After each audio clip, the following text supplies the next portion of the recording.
writing my piece was important for me because I have struggled as a consultant over the last couple of years with organizations who are really stuck with like superficial shift and using Black people as a means by which to communicate to and signal something. And I see the exhaustion, the pain, the way in which even in particular horizontal violence and horizontal harm really shows up relative to Black leaders and organizations that they have been hired under the auspices of leading this organization, but actually having to do a lot more than that. And wanted to maybe assert that there was some other means by which we could address these challenges beyond naming white dominant culture. I feel like there's a stuckness sometimes that happens in only naming that because it becomes naming what we don't want and aren't spending enough time around naming what we do want.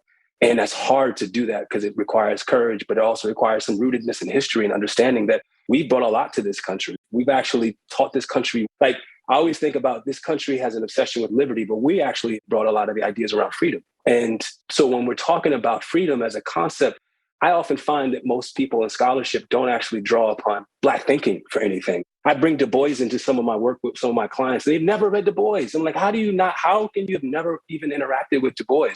How do you not interact with these thinkers? It's because they don't really perceive us as having intellectual contributions. So I just really wanted folks to understand that the call in isn't just to bring new Black bodies into the space and brown bodies into the space, but to bring in the actual ideas that we've always been contributing. And so they hear what I'm trying to present and they assume in a very narrow way that in some ways it doesn't include them. I'm like, actually, we've always included y'all. That's all we ever do. We are always been inclusive. This whole notion that we're narrow and only think about Black people, that's just a lie.